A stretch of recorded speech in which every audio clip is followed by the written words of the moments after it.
नमस्कार, मैं नागेंद्र प्रजापति। आज हम लोग बात करने वाले हैं एक ऐसे टॉपिक के बारे में कि जिसको सुन के आप भी हैरान रहेंगे। हम सभी लोग जानते हैं आज कोई भी व्यक्ति कितना भी बड़ा ऊंचाई पे क्यों ना पहुंचा हो, उस ऊंचाई पर पहुंचने के लिए सबसे बड़ा अगर योगदान किसी चीज का होता है तो वो है उसका चरित्र। आज कोई भी व्यक्ति कितना भी ऊंचा क्यों ना पहुंचा हो, अगर उसकी चरित्र कहीं ना कहीं अगर अच्छा न होता, बेस्ट न होता, तो शायद आज वो इस मुकाम पे ना होता। आज हम लोग इसी टॉपिक पे बात करने वाले हैं, क्योंकि कहा भी जाता है कि चाय और चरित्र दो ऐसे चीज हैं कि अगर गिरते हैं तो दाग छोड़ जाते हैं। अगर चाय भी आपके कपड़े पे अगर गिर गया तो कहीं ना कहीं दाग छोड़ देगा, यानी कि दाग लगा कर ही जाएगा वो। अगर चाय से दाग लगा जिस भी कपड़े पे, उस कपड़े को तो हम चेंज करके दूसरा पहन सकते हैं, नहीं पता चलेगा कि चाय गिरा था या नहीं। लेकिन याद रखिए कि अगर जीवन में कभी भी आपका चरित्र गिर गया, कभी न मिटने वाला दाग है। क्योंकि अगर चाय से दाग लगा जिस भी कपड़े पे, उस कपड़े को तो हम चेंज करके दूसरा पहन सकते हैं, नहीं पता चलेगा कि चाय गिरा था या नहीं। लेकिन याद रखिए कि अगर जीवन में कभी भी आपका चरित्र गिर गया तो वो कभी न मिटने वाला कपड़ा है, समझ जाइए, और कभी न मिटने वाला दाग है। क्योंकि चरित्र रूपी कपड़ा जो है, जिस भी कपड़े पे गिरेगा, यानी कि जो चरित्र अगर कभी किसी का गिर गया तो पूरी लाइफ वो कितना भी कपड़ा चेंज क्यों ना कर ले, वो दाग कभी मिटने वाला नहीं है। वो समझ जाइए कि एक अपना छाप छोड़ देगा। तो हम सभी लोग इसी के बारे में जानते हैं, चरित्र के बारे में।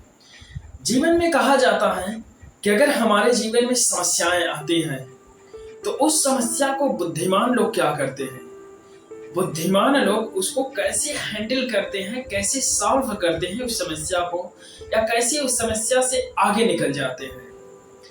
बुद्धिमान लोगों को कहा जाता है कि हमेशा चाय में जमी हुई मलाई जो होती है उसको फूंक कर पीते हैं, यानी कि जब फूंकते हैं तो मलाई साइड में हो जाता है और चाय को पी जाते हैं। ठीक इसी प्रकार अगर हमारे जीवन में समस्याएं आ रही हैं, वो समस्या कैसा भी हो, चाहे फिजिकली हो, मेंटली हो, पारिवारिक हो, सामाजिक हो या रिलेशनशिप में हो, कोई भी समस्या क्यों ना हो, अगर उस समस्या से हमें आगे निकलना है, आगे बढ़ना है, तो हमें ठीक उसी प्रकार से चलना होगा कि जैसे एक बुद्धिमान व्यक्ति चाय में जमी हुई मलाई को फूंक करके चाय पी जाता है, उसी प्रकार से हमें उस समस्या से उभरने के लिए, निकलने के लिए उसको नजरअंदाज करके या तो उस समस्या को समाधान करके हम आगे बढ़ सकते हैं।